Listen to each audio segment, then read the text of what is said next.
Pomaly.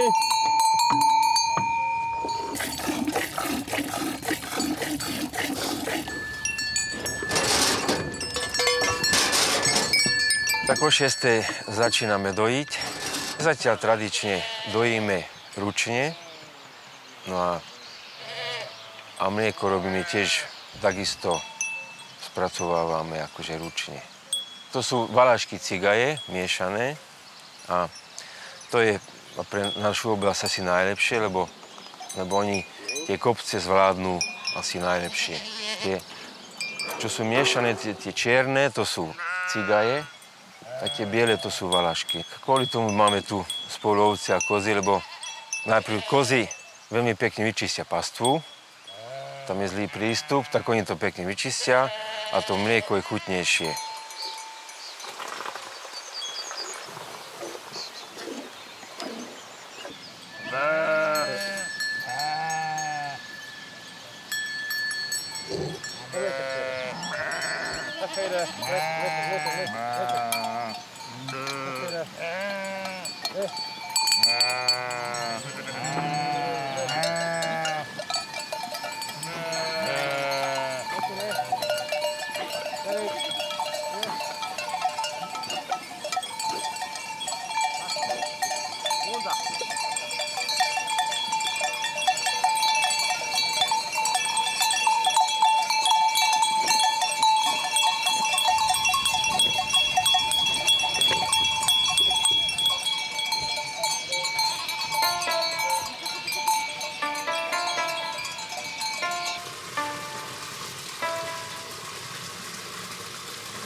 Keď donesiem mlieko zo salaša, predsedím to celé akože, aby to bolo čisté.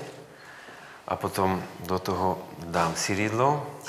Ten syr musí stať zhruba 25 až 30 minút, kým to stvrdne celá hmota. A potom pekne to nakrájam na také kocky a potom nalejeme do toho horúcu vodu. A príde potom ďalšia fáza, a vyberem do tých menších či väčších foriem. Kým vyberem do formy, tak zhruba to musí stať asi pol dňa. Musím to pretočiť asi 2-krát, tú formu, aby tá voda vytekla z toho. A za takých 5-6 hodín to je už taký hotový syr. Takedy moji predkovia mali ovce a už potom prišla tá zmena, síce po vojne, oni potom s tým prestali a mňa to začalo nejako ťahať, takže začal som chovať ovce asi 15 rokmi. Najprv syr sme robili vonku na pastve a potom sme to celé presťahovali, tú výrobu sem do tej kúrie vlastne. Tak najradšej mám jednodňový čerstvý syr, ktorý by som povedal, že to je asi najchutnejší. Dakedy naši predkovia jedli tradične to isté na raňajky. Počkajte, tak, je? Isté, ešte si.